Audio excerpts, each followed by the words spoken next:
The following program is recorded live and intended for all audiences.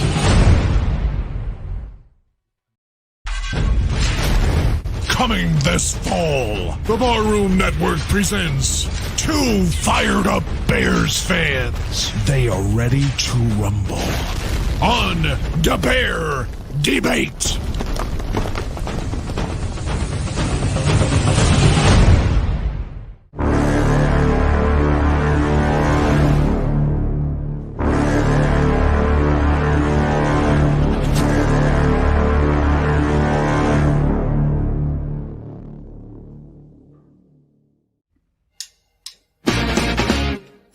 Hey everybody, it's Aldo Gandhi, and I just want to let you know really quickly that our swag shop is reopened. DeepDishTees.com is where you go, and that's tees with T-E-E-S. Clever name, guys. They're the new home of our merchandise. You can get t-shirts, you can get caps, you can get coffee mugs, you can get hoodies, you can get all sorts of good stuff, and you'll help out the bar room with the purchase. So head over to DeepDishTees.com.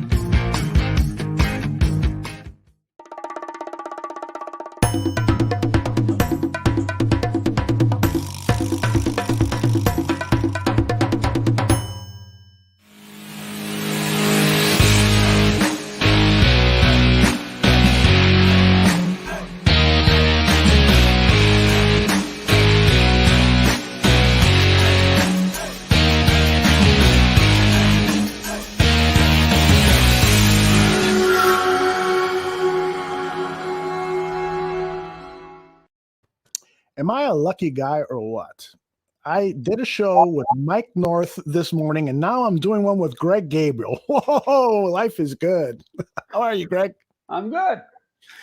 Oh, my goodness. Now, you just finished up a podcast with our buddy Olin Kreutz, and I forgot his partner on that, the fullback. What was his name? Jason McKee. Jason McKee, one of the greats. He's been a guest on the Bar Room before. How did that go? Great. It was about a 20-minute hit, and then, a little bit of old-time talking. There you go. Olin, back in the day, Olin used to always give me a lot of shit. And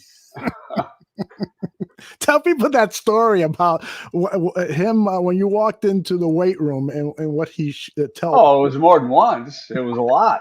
It was. I always went down to work out around 4:30, and Olin was a guy that would, first in, last out type guy. So 4:35, he's still in the building. 95% of the players are gone. He might be working out or just fiddling around or whatever. So anyway, I go down there and I'm just getting ready to lift, and I hear, Gabriel, get the fuck out of my weight room.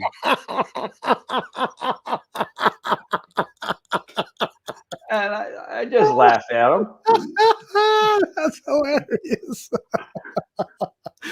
Oh, my goodness. That is a great story. I could see and hear him doing that. And I've talked to members of the media who shared similar stories. There were a lot of media people who were afraid of him, just afraid. You know what? Olin's a teddy bear.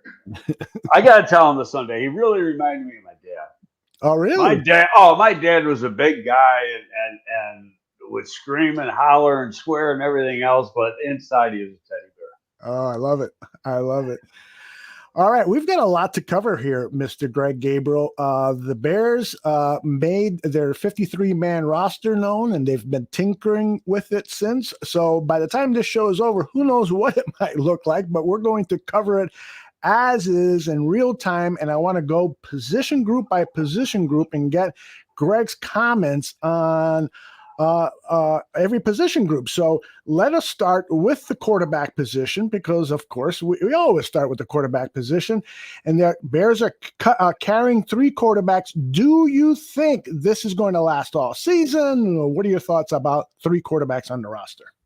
I do. Number one, I don't think any of those guys can go on Fields could go on the practice squad, but you'd have to cut him to go on the practice squad, and of course they did claim. I don't think Foles is eligible. I'm not sure, because you have exemptions now with the 16-man roster, but a lot of it has to do with how much play time you've had in the past, and I don't know all the rules. Mm-hmm. But I think the only way they get down to 2, they're not going to cut Foles because of the contract. They just take too much of a hit. They could trade him, and then it becomes a push, and it doesn't cost them that much money. But who's going to want that contract? Right.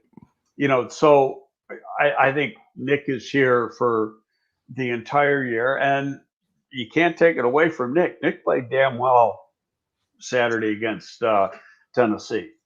I think the ball only hit the ground 2 times. Yeah. And he played with poise, showed accuracy, made good decisions. And hey, did he play good last year? No. Has he won a Super Bowl? Yes. Mm-hmm. You put him in a situation like that off the bench, and that's he's been a star that way, throughout the course of his career. So I think you're going to find Nick being here all year, and I think it's strictly because of the contract. Mm-hmm.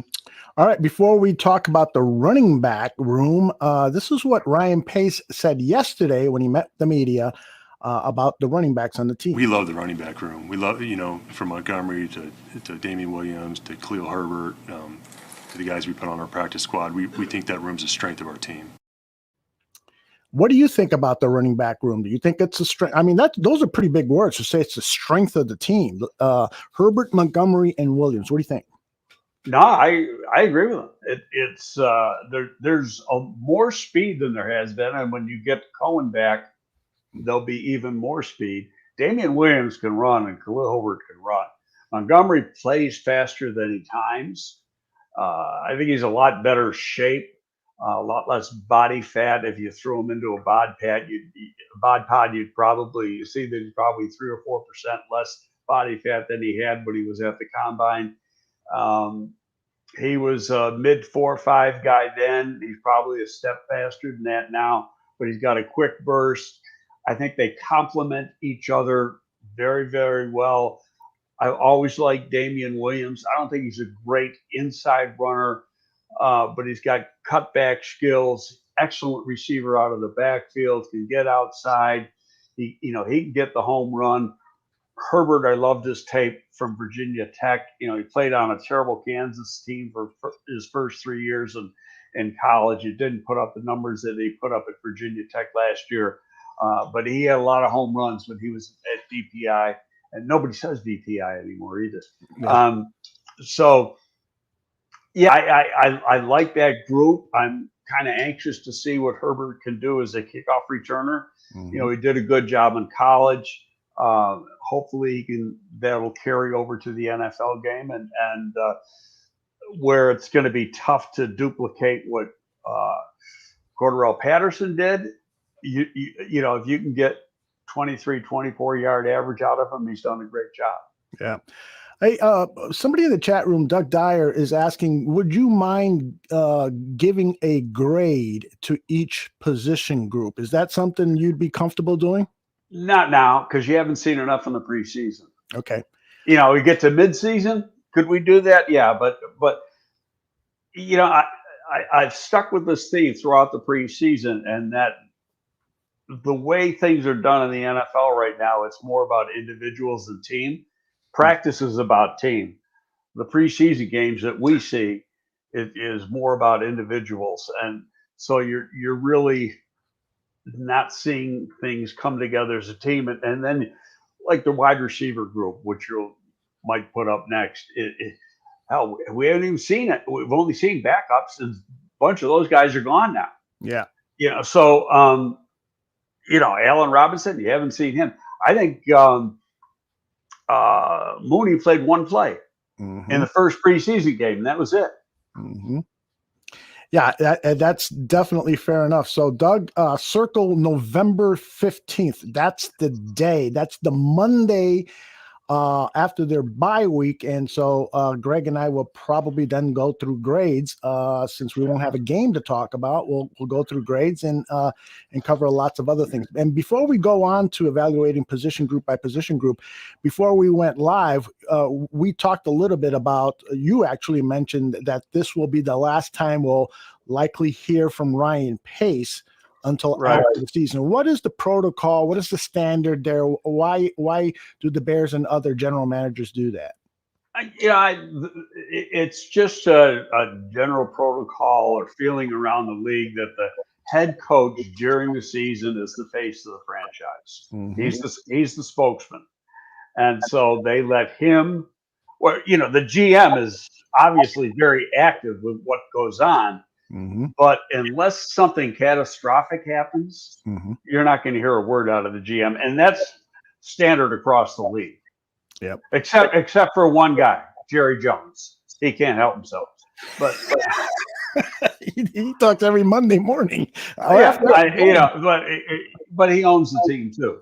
So, but throughout Jerry, you'll very rarely hear a GM talk unless there's really something important to hit. Like I say, if they were going to fire a coach in the middle of the season, obviously you're going to be talking to the GM then. But outside of that, or maybe some really horrible injury or a big trade, like Labor Day weekend, 3 years ago, they had the Khalil Mack trade, so that would give them a reason to speak. But after that, they're silent. Hey, do you watch Hard Knocks? No. Oh, I think it's bullshit.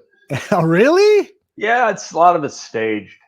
Well, I imagine some of it or all of it or a good amount of it is staged. But there was a really great moment that they captured with Jerry Jones meeting the media, seated alongside Mike McCarthy. And Jones got really emotional talking about how much he loves the Cowboys and that there's no place he would rather be than there in camp with the Cowboys. He teared up.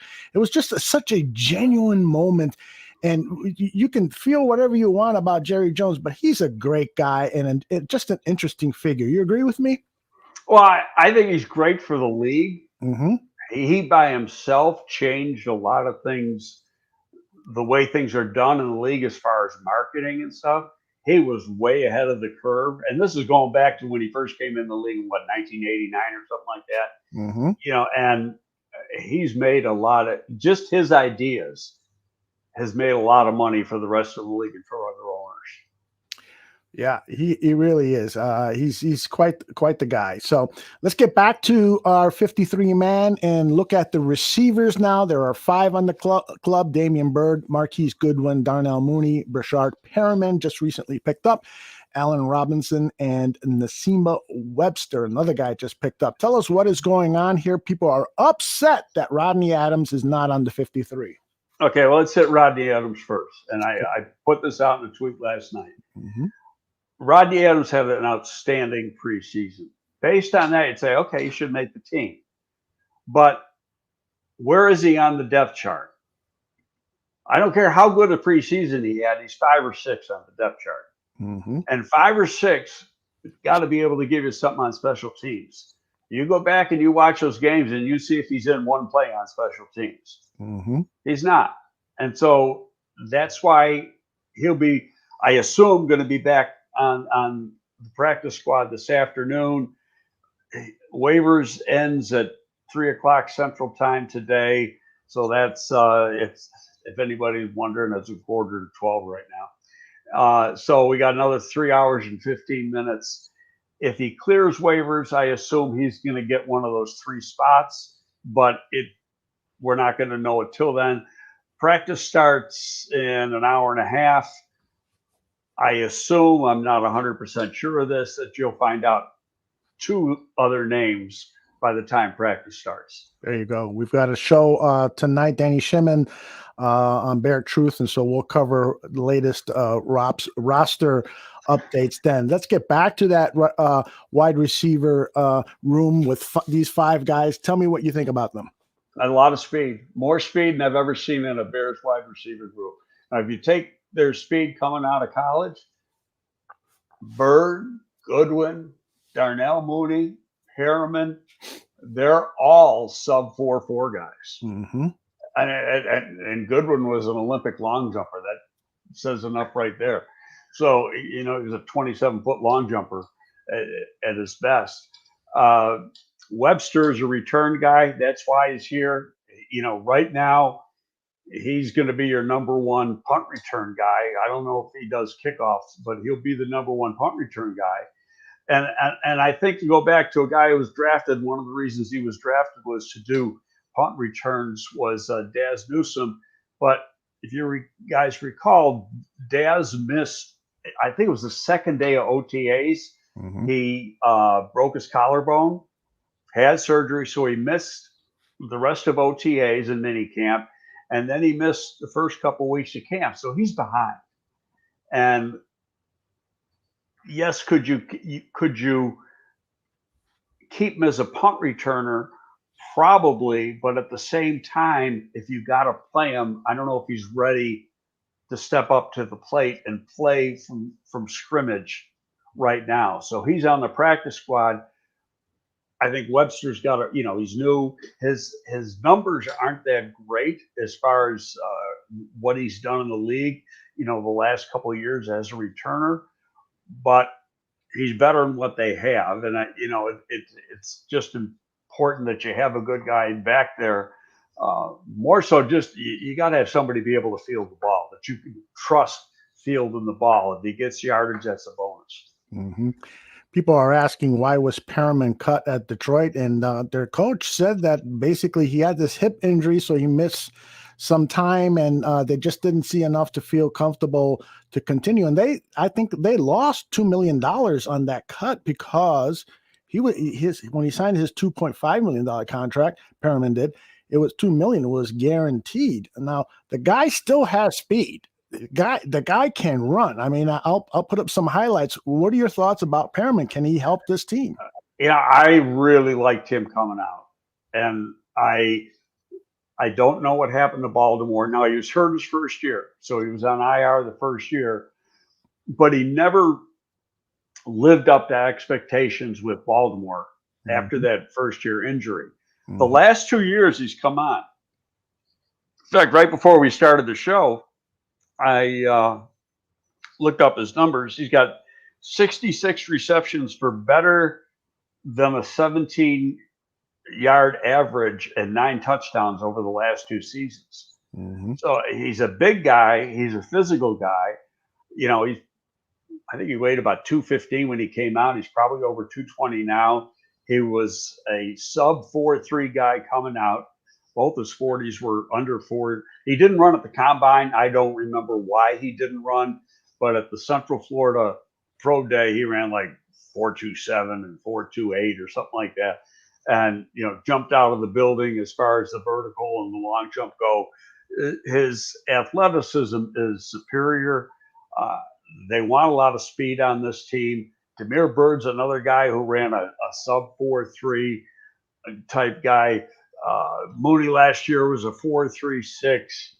Goodwin speaks for itself. They've got more speed than they've ever had on this team at the wide receiver position. Great question from Adeptus. He asked, is the simple threat of so much speed enough to uncrowd the box and give the offensive line and Montgomery more room to operate? They got to make some plays with that speed first. If it shows that they're a substantial threat early on in the season, yes, it will, because you're going to have to start doubling up some of those guys. Mm-hmm. Yeah, I got to tell you, just me personally, I am a little worried about the wide receivers because there's just so much unknown. I mean, you've got 2 returning wide receivers in Mooney and Robinson, and then everyone else I've never seen in a Bears uniform before, other than the preseason games for a couple of these guys. So it is a big unknown, but hopefully that won't be a big issue. Well, Bird, had his best year as a pro last year in New England. Mm-hmm. And by the end of the year, he was one of their go-to guys. Mm-hmm. I think just watching him this year so far, I think his hands keep improving. He doesn't have very big hands. I think his hands were like 8 7/8, which is small, but hell, they got those stickum gloves on anyway. Mhm. But just the threat of the speed that him and Goodwin and Mooney and those guys have, that's got to loosen up coverage. And it's just something we haven't seen before. You know what Robinson can do. You know what Newsom can do. It's how are they going to utilize these other guys? Now, I'm going to say the same thing now as I said last year about the same time. I still think they're going to use 2 tight ends a lot. It's who are the 2 tight ends going to be? See, I think there's 5 on the roster now. Yeah. I think come next, week from Sunday, there's not going to be 5. Mm-hmm. I would agree with that. I mean, I like every one of those 5 guys: Graham, J.P. Holtz, Jesper Horsted, Jesse James, and Cole Kmet. But I'm with you there that and come a couple of weeks from now, you may only see 4 tight ends on this roster. What do you think overall about the talent at tight end? Like the questions you had about the wide receiver position, you could say the same thing about the tight end position. Cole Kmet came out in the second half of last year, played really good now, and generally speaking, guys in their second year take a big jump. Mm-hmm. And he's playing with a lot more confidence. You're hoping that he's going to be a guy that's going to catch 50, 60 balls. I thought, there's a lot of people around here that wanted Jimmy Graham getting cut. I don't know why. The guy had a hell of a year last year. I agree. Okay. And not only did he have catches, he scored touchdowns. So he's never going to be a blocker. Mm-hmm. But that's why you brought in Jesse James. Mm-hmm. And to me, like Jesse James and J.P. Holtz are the same guy. James is probably he's bigger, and he probably a step faster than Holtz. And Holtz has had some injuries, and he hasn't played in the last couple of preseason games. If somebody's the odd man out, maybe goes down on IR, I think it may be Holtz. I would agree with that. And I also agree with Doug Dyer's comment here that they basically really have overhauled this offense. I mean, they have put together, like you said, a really speedy wide receiver room. And it's speed all the way around. I mean, your running back room is faster too. Mm-hmm. When you figure Damian Williams can run now, mm-hmm. and so can Khalil Herbert. And so when you look at it across the board, and Horsted, I thought Horsted was going to make the team last year. Didn't, based on what he did the year before. And just like the game he had Saturday, in the final preseason game 2 years ago, he did the same thing. He didn't have 3 touchdowns, but he had a big game. And that was a game, if you recall, Kyle Brandt was doing the play-by-play mm-hmm. as a guest commentator, because I don't remember who was doing the play-by-play back then. Not Amin, because he just started last year, but it was whoever did it the year before. Yeah. And he, it was Rosen. What was the guy? And Rosen had a network responsibility, and they brought in Kyle Brandt to be like the guest play-by-play guy. And he's a Princeton grad, and Horsehead's a Princeton grad. And so, he was just going bonkers over this guy in that game. And there was people that thought he was going to make the team. So there was feelings 2 years ago, the same feelings that you had about Adams this year, there was about Horsted 2 years ago. Mm. And, so, people were surprised that he got caught. And he got brought up before the year was out. He was out in the active roster for a little while. And I think Adams is going to end up being on the active roster before the year's out. He's just not going to start off that way. Yeah. Here's Horsted making that one-handed catch. He really is. I mean, this guy was a wide receiver at Princeton, and they converted him to the tight end position. He really does have explosive skills, and we saw him score a touchdown in Detroit last season. So it's going to be hard, I think, to keep him off the field. He's a really interesting player who has developed under the Bears coaching staff. Yeah, well, he's a natural receiver. He runs really well for a tight end. I couldn't tell you what his exact speed is. I don't know that, but it's fast enough. Mm-hmm. wouldn't be surprised if he's the guy who ends up a year from now replacing Jimmy Graham. Mm-hmm. Yep, I see that. All right, well, let's talk about the offensive linemen, because there's people in the chat room who are saying, well, what's the use of having all this speed if you don't have an offensive line that can protect the quarterback and enough time to get the ball deep to these guys? What are your feelings about the 9 offensive linemen currently on the roster? Well, 9 is the normal number now, Mm-hmm. with a 53-man roster. Just you've got some versatility there, and that bars can play anywhere. They can play all 5 positions, so that helps. Going back to the game last Saturday, especially the first series, Affetti, well, put it this way, Affetti, Daniels, and Jason was their first preseason action. Mm-hmm. And Jason had only been with the team for a week, before that. Affetti was on PUP because of a hip flexor, and Daniels had another injury. So this was their first taste of action in a game, and they looked rusty. Mm-hmm. And so, I'm not that. I thought as the game went on, Peters got better and better.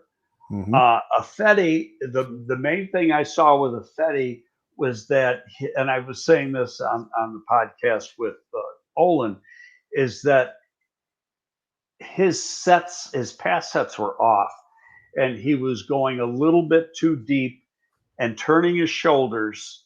And so, and when you turn your shoulders, you're giving up the outside right away. Mm-hmm. And so it's just a matter of getting his sets down correctly, and that's part of practice time and doing some of the live one-on-one blocking things. Mm-hmm. And even better than that, you can go 2 defensive linemen against 2 offensive linemen and do some stunning with the defensive linemen. But I think once he gets his footwork down, he'll be fine. Because you go back to last year, his play at right tackle last year, when he got moved from guard to tackle, he played really good football. I'm not worried about him. I think, when you go off he played a half and it's the first live action he's seen all year. So yeah, you got a concern. I'm not as concerned as a lot of other people, because these guys are pros. They know how to do it, and it's like anything else. You need practice. Yep. This is Ryan Pace talking about the offensive line. But luckily, we feel like we do have some depth there, and even going back to last season, Dan, a lot of those guys had to play, which helped us. Juan, to me, is maybe the best developer of talent in the NFL, and at his position, it's awesome. So, we put mid-round picks in there, late-round picks in there that have gotten a lot better because they've been forced to play a lot. So, and I think that's going to pay dividends. But with what we've done right now, Jason Peters, I think we were fortunate there, to be honest. But to see how far Larry Borum's come in, we got Affetti back, Pig Simmons, Elijah Wilkinson, Alex Bars is versatile on the inside. The other thing I like with our offensive line is I feel like they've all really settled into their roles. In the past, some of those guys have been moving around. Whitehair's had one of the best camps that I think he's had. I think it's because he's been right there at left guard throughout. What Sam provides at center with his intelligence, football IQ, getting this lined up, that's paid dividends. So we feel good about it. Greg, how do you feel about Sam Mustipher? I get a lot of people in the chat room when we're talking Bears football, and a lot of people are not impressed with Sam because at the point of attack, he's driven back. I don't quite see it that bad for Sam Mustipher. I think he's smart. I think technical wise, he's got all the tools to be a really good one. But what are your thoughts on Sam Mustipher? Well, I go with Olin on this one, and Olin thinks he's really good. And he last year was his first year playing. I think you're going to see a jump in his play this year. He is very, very smart. Now, he got a lot of experience playing at Notre Dame. He's a 3-year starter now. So he played a lot there. Played for Harry almost his whole career at Notre Dame. And then his first year here in the practice squad. Now he's with Juan, and I've worked with Juan before in Philadelphia. I know it, and have admired him as a line coach for years and years and years. And I agree with what Ryan says, that he's a great developer of talent. Now, the best Jason Peters has played as a pro was under Juan Castillo in Philadelphia. And, uh, people could be worried about him because he's 39. Until he proves different, I'm not worried. I'm not the pessimist that a lot of people here are. I that's not my way of thinking. I'm always the glass is half full. Now, do I expect them to win out in LA in a week and a half? In all honesty, no. I expect them to give them a good game. That's going to be a tough situation. You're going cross country to play a game. It's actually the first regular season game in that stadium with fans. Mm-hmm. So it's going to be like the opening of the stadium. It's going to be a tough environment to play in. I'm not worried about Stafford. Stafford might do some things in that offense that he never did in Detroit. Mm-hmm. But in my opinion, Stafford's a freaking loser. He hasn't. He has. I wrote it in my report when he was coming out of Georgia. That guy has never won in his whole career. Wow. Okay. Now, yeah, he had a winning record at Georgia, but he's surrounded with Rolls Royces, BMWs, and Mercedes at Georgia, and he couldn't win an SEC championship, and was the number one pick in the draft. And how many times have been to the playoffs with Detroit? And they say, well, Detroit didn't have any players around him. Well, he's supposed to be the player. Mm-hmm. He's supposed to make guys better. Right. He doesn't. He's got great skills, but he don't win. Well, it's interesting to see what he will be under Sean McVay. Will he continue to be that player who seems more interested in piling up stats, or will he be a guy who can get his team into the playoffs? Hey, I want to play this soundbite for you regarding Larry Borom and Tevin Jenkins. Ryan Pace was asked, about the two, and Pace said that they had him graded very similarly. No, we had them graded close. We did, and I think, Larry played, he's lost a lot of weight since he played at Missouri. So now what I think you're seeing is a guy with a former basketball background, really athletic feet, playing almost 40 pounds lighter than he played in college and moving a lot better. So he's extremely talented. So to be honest, yeah, he probably has exceeded expectations a little bit because he looks so athletic with that weight loss. And I think he's shown us too, Mark, that he can play on either side, which is only going to pay off going forward. So if Peters has issues, conditioning, whatever, is Borom a legitimate candidate to start? Yeah, he's legitimate. We like him. We like where he's at. So if they have to play Larry Borom at left tackle, they're feeling comfortable about it. And your thoughts on that comfort level? Yeah, I agree. I rewatching the game, I play the each offensive play over 3 or 4 times so I can watch the different offensive linemen. Mm-hmm. And I don't worry necessarily about how they're playing with the guy next to him because, again, in preseason, I keep saying it's about individuals. He does not look out of place playing on the left side. Mm-hmm. Now, does he make a mistake here and a mistake there? Yeah, sure he does. I don't care. Every rookie's going to do that. But athletically, he can easily play that position. And I'll go back, they did what I thought they would do. They kept Tevin on the 53 and then put him down on IR. That tells you that back surgery isn't as serious as some people wanted to make it out to be. Mm-hmm. Shoot him, he's dead. They're expecting him to play.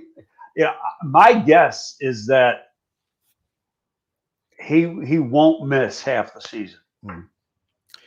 And if you want to recall what Greg Gabriel told me about Tevin Jenkins and on the last show that we did, I'll just play what Ryan Pace said because this is exactly what Greg told me a week ago. We've always been really strict with our medical, probably more strict than ever this past year, especially with COVID and some of the restrictions that we had. So we took a ton of guys off our board for medical and character this past year. So we knew all about it. We were comfortable with it. And again, this is something, the symptoms were way different, and we feel like the issue's fixed, and hopefully it's something he can come back from this year. So we're excited about him going forward. We feel like the problem's solved. Greg, he must have listened to you last week and wrote down all those words, because that's almost exactly what you said last week about Tevin Jenkins. Well, we'll put it this way: we both don't have the same doctors. When you're doing the medical grade, the personnel department does not put the medical grade on the player. The medical staff does. Okay, and if you're not going to listen to your medical staff, then why have them? And if the medical staff says he's good to go, then he's good to go. It's really as simple as that. And people want to make these, absurd statements, negative statements, and it drives me nuts because they don't know or understand the process. What it goes through. And I said this too in the last show. You could have two medical staffs that differ on their opinion, and maybe that's why they say they practice medicine. Because it's not a definitive thing. But, I've seen guys that we flunked that get drafted in the second round by another team, or even the first round by another team. And sometimes they only end up playing 2 or 3 years. And you go back and you go, he was right. And it depends what the condition is. Yeah. And I just know that the Bears doctors, when it comes to arthritic conditions, they kill a guy because that's never going to get better. All right, we move forward with the offense. Let's say one other thing. The one guy I really think has a bright future is Simmons. I think didn't Ryan call him, if I'm not mistaken, Pig Simmons? Yes, he did. I like that. I think he really showed well in the preseason. And 7th round draft pick, if I recall. Him and Arlington Hambright. Hambright were 7th round picks. Simmons, played at a lot lower level of comp at Tennessee State, and he moved all over the place at Tennessee State. You watch the tape; he's playing guard, he's playing tackle, he's playing right side, he's playing left side. So now he's settling in at right tackle. I think he's got a bright future, and he could end up being, down the road, you could end up seeing him at guard, or maybe Borum at guard, or something like that, and Jenkins will be a tackle. You might see Simmons one of the guards, and Borum and Tevin Jenkins the 2 tackles, Must for the center, and there's going to be a point where, and I'm throwing a dart at the wall here, Whitehair is going to be costing a little too much money, and you're going to have to replace him. Yeah, because you're going to have, there's going to come a time down the road when you're going to have to pay Justin Fields. Yep. And that price, like the contract Josh Allen got, by the time that Fields hits that, it's going to be a lot more. Well, and Roquan Smith, we're going to talk about the defense second here. He's got to get paid next year. Yeah, and that I foresee that's going to be a very difficult contract negotiation, because right now Roquan Smith is his own agent, and usually that doesn't work out very well. That's got to change. Roquan, get an agent. You got a good agent you can recommend? There's guys who've done it and got really good contracts for themselves. Okay, and you get help from the players union. Oh, that's right. You get the guidelines. This is what guy in such and such a year should be making. These are the comp contracts for guys with your ability in the league. The hard part is that when you go in and sit down, you got to hear the negatives. Yeah, and it's never personal. It's like The Godfather. It's only business. Herney asks, is he a restricted free agent at the end of this year? I don't know I think he's unrestricted at the end of this year. He's in his 4th year, right? He's in his 4th year now. Okay, then they got the 5th year option next year, which it jumps up quite a bit. Yes, it does. And in some cases, if you do a new contract, you actually lower the cap number. right. by restructuring the contract because of the bonus money you can give them. There you go. All right, now let's look at the defense. A defensive lineman, Angelo Blackson, Eddie Goldman, Akeem Hicks, Bilal Nichols, and Kyrie's Tonga. Ryan Pace said that the running back room is the strength of the team. I would say that the defensive linemen are going to give those running backs a run for their money. I really love this group. Well, I like the starting three in Goldman, Hicks, and Bilal Nichols. Mm-hmm. Blackson has played good. You know, we didn't see a whole lot in the preseason because of how they use the guys. Right. He's always been a rotational player. He started a lot of games, but he still played in rotation. That's what he's going to be here. He can play the 5. He can play the nose. Tonga, I think, is strictly a nose. Mm-hmm. And depending on what they do, you know, when Mario comes back in 2 weeks, do they, you know, because they've often gone with just 5 linemen the last couple of years. Mm-hmm. Because generally speaking, you're playing sub defense most of the time. You only got 2 defensive linemen on the field for a high percentage of the plays. And so Tonga could be cut and then put on the practice squad. Right. You know, they got him real late. His arm measurement wasn't ideal. Guy's strong as an ox, though, and he gets a good push. And he plays really hard. So, you know, I don't think you'd have a problem getting him through waivers if you had to cut him 2 weeks from now.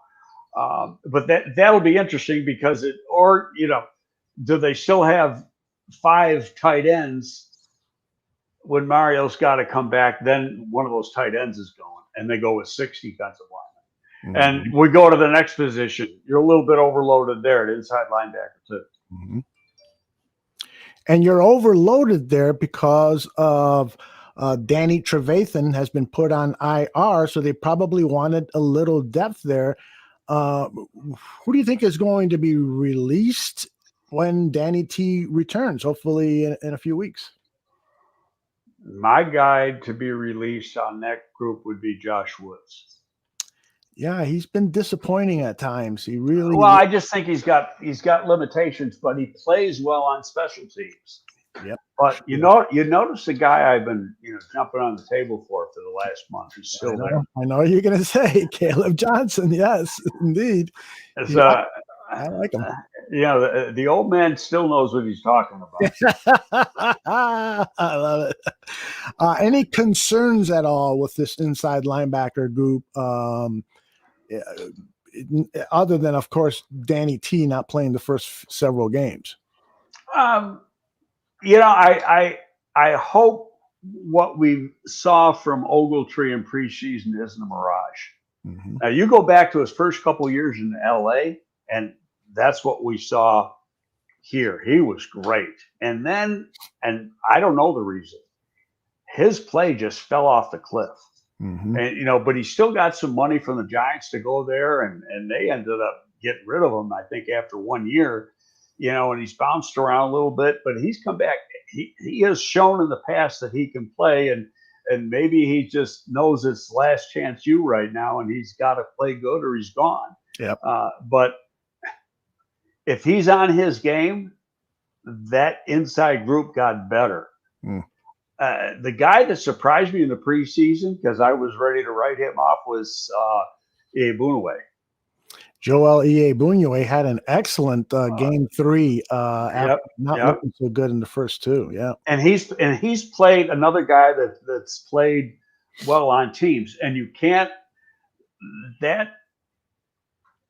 people don't notice that, but when you get into putting the team together, mm-hmm. as special teams, Chris Tabor, he starts jumping on the table. I got to have this guy. I got to have this guy. I got to have this guy. Yep. And I think I said this before, you're going to have a lesser talented guy cut or a more talented guy cut because of that guy who produces on special teams. That is so important for you to say and for people to hear.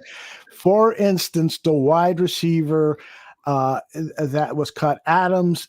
Adams. It has to do with special teams. Yeah, And Adams, I said it when we talked about the wide receiver group. yes, you did. He was not playing on special teams. Mhm. As good as he was still, he made plays in preseason and was probably arguably the best receiver in preseason.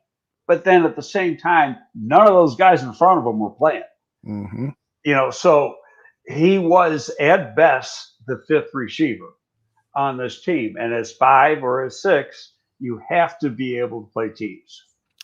I want to put up this comment from Alex Sims. He says, Tonga looked great in preseason. I don't know if he'll clear waivers, especially injuries that could happen in the league, could make him even more attractive. And there's no doubt that he is going to look attractive to some teams if he is put on waivers.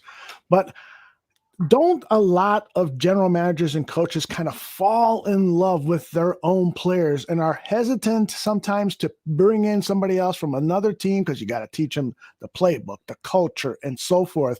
And with 16 practice squad spots, it's pretty likely you're going to have some defensive linemen stashed in there. And wouldn't they rather go there first than pick up somebody from another team? Well, yeah, and I'll say this: where do you get drafted? How many teams already said no during the year? Excellent. Back in April. Mm-hmm. Okay, now did he do enough in the preseason to overcome where he was drafted? Mm-hmm. And a lot of times, especially with first and second year guys, when they hit waivers, the first thing you're looking at isn't necessarily the tape they did during preseason. It's the college report. And if they said no in April, why are they going to say yes now? Mm-hmm. Good point. And Herney has a really good point here, or question, whatever you want to call it. They should prioritize the nose tackle in this defensive scheme. What say you to that?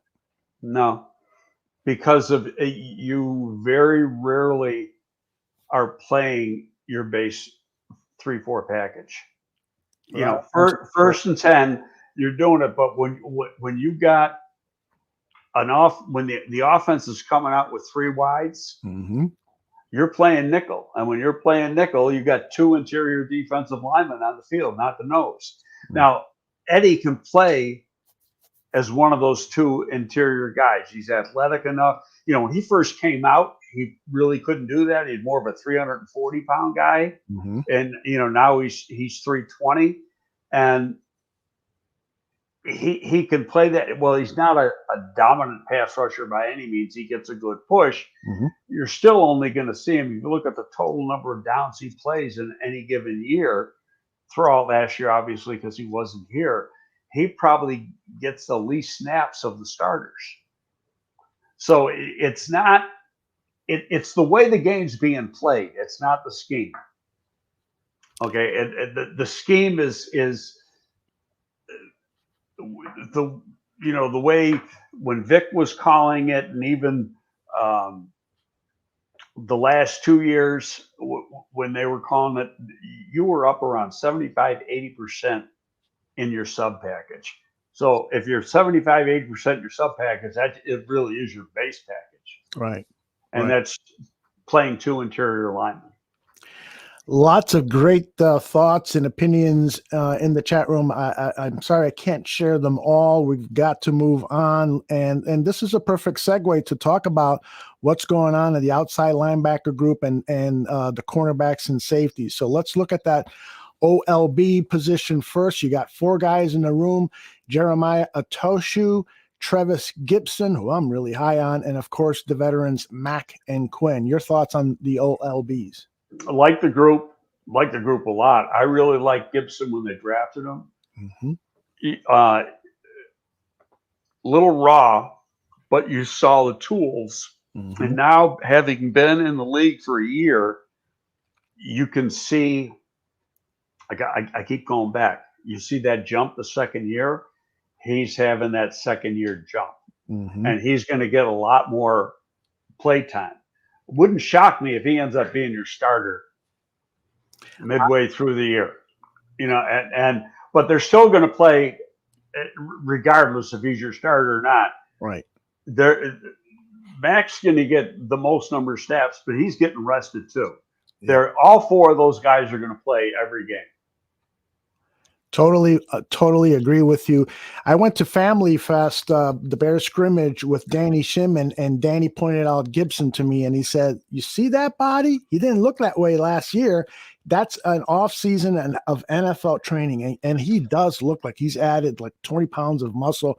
I don't know if it's 20 pounds of muscle or whatever, but he just looks much more of an NFL backer now. And that off season, it looked like he went to work. So good for him and good for the Bears." There's one fallacy about him.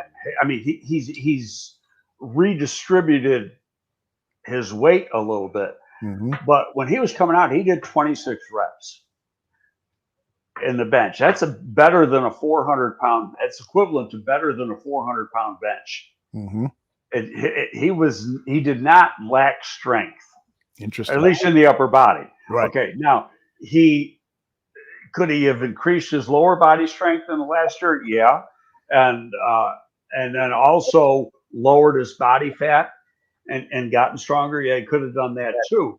But the one thing he didn't do is lack upper body strength. There you go. All right, let's talk about the defensive backs, starting with the corners. 6 of them on the roster. Artie Burns and Marquis Christian are new additions. They were cut and then brought back. Xavier Crawford, Jalen Johnson, Duke Shelley, and Kendall Vildor. There's a lot of, in my opinion, promise on this cornerback room, but they've got a lot to prove, don't they? Yeah, and they got a lot to prove because nobody in that group has played a lot for the Chicago Bears, including Jalen. I mean, Jalen has played the most as a second-round pick last year. I am personally pretty high on Kendall Vildor. I go back to his college tape, which was outstanding as far as physicality, ball skills, hands, that type of thing, ability to break on the ball. Still, he got to do it at the NFL level. Artie Burns, former first-round pick. He's been a starter in the league. Should he have been a first? Probably not, looking in hindsight. But he's not a guy you want to just throw on the scrap pile. I don't know that much. Crawford every once in a while, because he was a low-round guy and went to Central Michigan. You want to write him off, but he jumps out at you every once in a while. And another guy that's very, very athletic.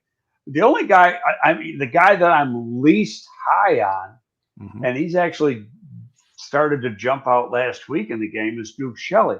And the only reason I'm not as high as maybe some of the coaches are is I don't like small defensive backs. You've mentioned that before. Okay, he's not even 5'9". He's like 5'8" and 3/4, and he's got some arm length, but still, unless you're playing against a 5'10" slot guy, you're at a disadvantage. Now he showed some toughness Saturday, and he sticks his head in there, made some plays in the run game. So I can't take that away from him. That's just my own prejudice that I'd rather have a bigger guy in there. I think that when you look at the group as a whole, it's probably the weak link on this team, but is it going to be a detriment to the team? I don't have the answer to that. I want to, I can't answer that stuff. I don't count preseason, as I said before. I want to see what they do when the Bullets are live. There you go. Lots of talks on social media and in the chat room about Bryce Callahan. Alex Sims is the latest to mention it. Says that Benjamin Albright says the Broncos are taking calls on Bryce Callahan. The Bears are one of them who have called. Would you, Greg, make the trade to bring Bryce Callahan back? No. Why? He's always getting hurt. He does have an injury history. That portfolio of injuries is. He's making a ton of money, and he always gets hurt. Yep. I think he's another little guy like Duke Shelley. Yeah. Yeah. It'll be interesting to see. Might be a half-inch taller. Yeah, I would love to hear what Sean Desai has to say about that. I bet that Sean Desai really likes him a lot, but yeah, I'm sure the injury concerns is first and foremost. Well, and why does he have all these injuries? Because he's a little tiny guy. That's right. I mean, little guys get beat up. Yeah. I was a little guy. I was a little running back. I got the shit kicked out of me. I've had 10 surgeries to tell you about it. I mean, and speaking of little guys that get injured, the Tariq Cohen situation is concerning to me. First of all, the Bears won't reveal how many scopes he's had, which, okay, that's fine. But if they say we prefer not to talk about that, it's probably more than 2. Okay, I got an answer to that, and I don't know what is going on. Mm-hmm. Okay, just hypothetical. They said he had another, quote, surgery. Mm-hmm. Mm-hmm. Nobody's admitted to it or hasn't admitted to it. Mm-hmm. Well, this because we talk a lot, but I had my knee replaced, and that's a lot more serious than having an ACL surgery. Last November. In January, I had to have a manipulation done because I just didn't have the range of motion that you should be getting, and that's because I have a tendency to build up a lot of scar tissue. Technically, that manipulation was called a surgery. There was no incision. Gotcha. All they did is put me out, take my leg and go, and it takes a couple minutes. Could he have had a scar tissue issue that was hurting range of motion and movement skills? Maybe. But I don't think it's as big a deal. He's not a year out yet. When did you hurt? Third game? Third, yes. Okay, so he's still a month away from being a year out from that surgery. I don't think they had any choice but to keep him on PUP because in order to come off PUP during the preseason, you got to be able to pass the physical. Mm-hmm.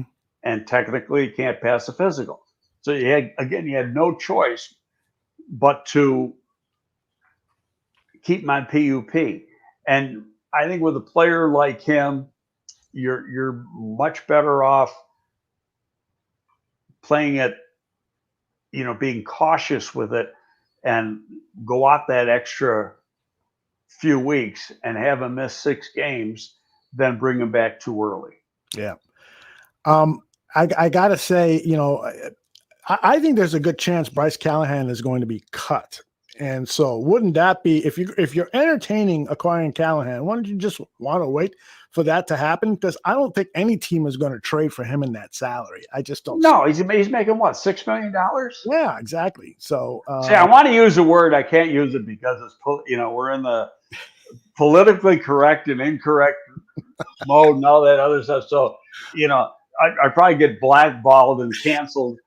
Does it rhyme with Muffy?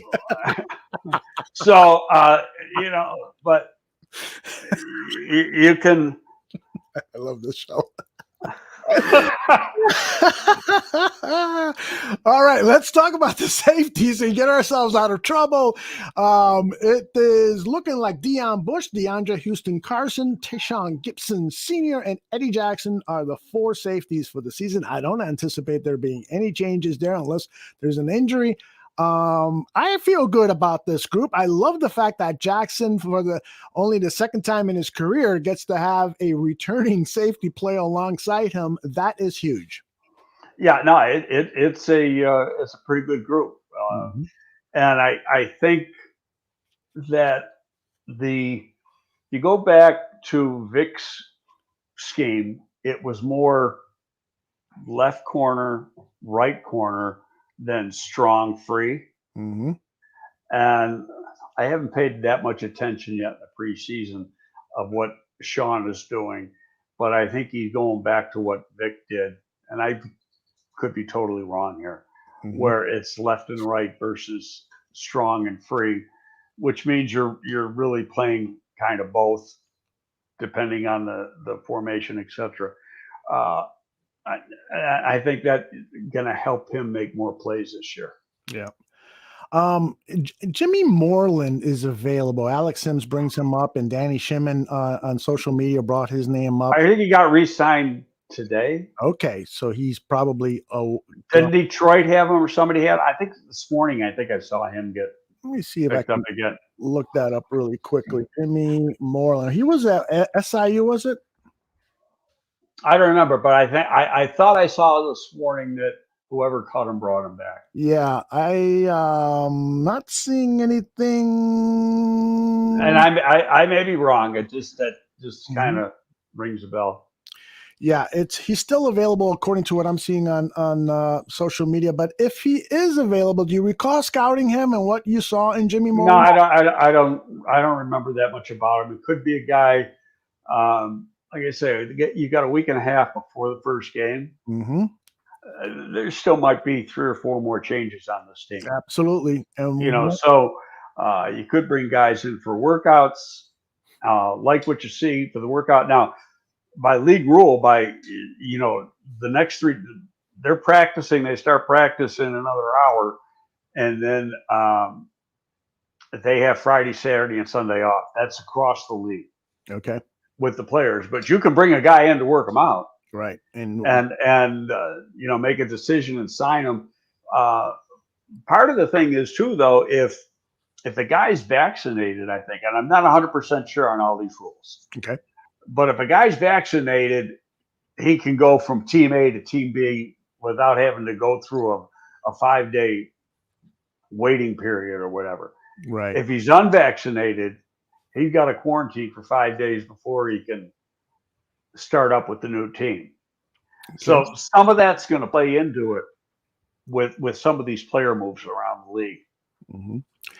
All right, let's talk about the practice squad. They still have 3 slots available. Last time I looked, they picked up Azusa. Yeah, oh, man, I knew I was going to screw that. Yeah, I tried to pronounce that name. Forget it. Alufahi, I think I got the last name right. He's a defensive lineman. I really don't know much about him. You want to interrupt me as soon as I'll open the list? I don't know much about him either, but he's big. He's like 6'4", 320, and he's played in the league. Big body that can play the 5 and play over the nose. Isaiah Coulter was brought in last week. He saw some playing time and played pretty well. And I had a feeling he was going to make the practice squad, because why else bring in a wide receiver the week before cuts and give him immediate playing time if you're not already really interested in him? Isaiah, guy that they had a good book on him coming in. That's why they put a claim in on him last week, and they want to get a look at him. Mm-hmm. Whether he sticks around, that's going to be, up to the coaching staff as they get a better feel for him. He's only been around this is the 2nd week here. So, could it be a long-term stay or a short-term stay? We'll find out. Now, generally speaking, you're going to see some flipping out in a practice squad during the course of the year. Yeah. And there might be 8 or 9 guys that are constant, and then you're flipping out some of the others, and you're keeping those guys in town, and so they're always getting a paycheck. Mm-hmm. And some of it too depends on when you cut them, from the practice squad or from the 53, because if they're on the team on Wednesday, they're getting paid. Yep. For Ryan Nall, I'm sure he'll see playing time in the 2021 season just because of his special teams prowess. And you never know if they might need just a backup running back position because somebody might get nicked up or something like that. And Artavius Pierce, somebody that you like a lot, is somebody that might see some playing time during the season. And Charles Snowden, I like what he did in the preseason. I just think he's got to get stronger. He's got to get a little bigger and stronger. Yep. Could he come? Could they bring him up if somebody gets hurt? Yeah, of course they could. But I think he's more of a developmental type guy. But he does play hard. I've never been a Tease Tabor fan, and it's only because he didn't run good. But they got him at safety now, and the speed isn't as important at that position at safety than it was. He was a corner in college, and he was a corner when I think Detroit drafted him in the second round, and that's why he failed. He's just too damn slow to play corner. Mm. And of course, the 2 draft picks, Thomas Graham, Daz Newsome. It's not a big surprise that they went on the practice squad given the injury history and not injury history, but the circumstances of their preseason. And I'm not shocked at all that they weren't claimed. So, anything else regarding this? Well, Daz's case, and I don't remember if I touched on this. He got hurt in OTAs. Right. Okay, so he missed, and that was like the second day of OTAs. Mm-hmm. So he missed all of OTAs, missed mini camp, and he missed the first couple weeks of camp. Mm-hmm. He was on PUP for the first couple weeks of camp. So he's behind. Right. They got to give him, he's got to catch up, and that's what he's going to do on the practice squad. Now, he had that one catch where he made that quick stutter step to make the guy miss and pick up about 10 or 12 yards after the catch. Beautiful. Last week. Yep. Yeah, I mean, that shows you some of the stuff. If you go back to the draft, when they drafted him, what they talked about was his ability to get yardage after the catch. Mm-hmm. And you saw that on that one particular play. I think that if he was fully up to speed and they could trust him at the wide receiver position, if he had a play that he might have had that punt return / receiver role that Wallace has. Mm-hmm. But because he missed so much time, I think they feel more comfortable putting him on the practice squad right now. What can you tell us about Sam Kamara? A lot of people in the chat room are commenting on him. He's 6'2", 275-pound linebacker. Made some flash plays in the preseason. Do you like him? He's a tweener. He played down mm-hmm. in college. I think he went to Stony Brook, which is a lower level of comp. Plays hard, but he was really playing up and down for the Bears in the preseason. He wasn't strictly an outside guy, and I think that's one of the reasons they kept him on the practice squad, because you can use him in 2 different positions. You can use him at the 5. You can, even though he's a little small for the 5, mm-hmm. you can use him as an inside guy when you get into sub packages, or you can play him outside. He's got the quickness and the first step quickness to give you some outside pass rush. Whether he's got the upside to ever make the team, I think that's a question. But as a practice squad guy, he's fine. I want to play this soundbite from Ryan Pace's press conference yesterday being Wednesday. This is him talking about the overall depth on the team. This is one of the hardest cuts we've had, and I go back to kind of what I'm excited about. It starts with our coaching staff. Really excited about the coaching staff, but just the talent we've naturally built throughout. And I was just talking to scouts about that as we were looking at some of these guys we could claim. And it's kind of nice in the past. You look out there and we're talking about claiming 5, 6 guys, and we weren't in that position this year. And I think it's because we've built up talent throughout our team, a lot of depth throughout our team, a lot of competition throughout our team. So, inevitably when injuries occur, anything happens, I feel like we're ready for that this season. I played that because I wanted to ask you that question. Now that we've looked at the 53, we've looked at the current state of the practice squad, how do you feel about the depth of this team? Well, I'll say this. If I was in his shoes and I'm making those statements, that tells me that he and the coaching staff, because it's a joint decision. He's not the guy. He's got final say on the 53, but he's not going to force somebody on everybody. You just can't. That doesn't work. That tells me that the staff as a whole, be it the front office and the coaching staff together, think more highly of this roster than, say, a bunch in the media. Mm-hmm. But they're around these guys 24/7. Right. Okay. And the media as a whole in Chicago has always been very skeptical and cynical. At least that's what my 20 years in Chicago has shown me. And so, they load you up with the negative instead of being the positive. I just like being the positive guy. That's my nature. I've noticed. And so, until they prove me wrong, that's what I'm going to be. Is this a great team? I don't know yet. You didn't see enough in preseason from any team to say they're going to be good, bad, or indifferent, because there's teams I've seen in the preseason steamroll everybody and then win 2 games, during when the regular season starts. And conversely, there's been teams that look horrible in the preseason and then come out and be a playoff team and win a game in the playoffs. So you can't put any stock in what you saw in the preseason. And it's really what we're going to see once the ball kicks off in another week and a half. Greg, are we doing a show next week? Sure, why not? All right. I love that. Because there might, I'm sure there's going to be some more roster changes between now and then. Yep. And also, I'll tell you an advantage too for the front office, having the cut on Tuesday versus Saturday. Guys like Ryan Pace can go out to college games this week. They're locked, always locked in. In fact, I tweeted out right before the show started. I said Labor Day weekend, I always went to 3 games.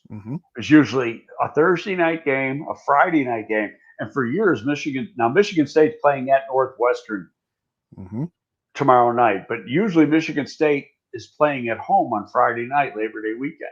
Right. So I'd always go there. I'd go somewhere on Thursday, and then drive back from Michigan State, be in the office on Saturday morning for the cuts, and then Sunday fly out and either go to the Sunday night game or the Monday game, because there's always a game on Monday. Right. And that way for years. But now I know, like Brandon Beane talked about at his press conference yesterday, Bill's press conference. He said he's going to 5 games this weekend. It'll be the first time in years that he's gone to games Labor Day weekend.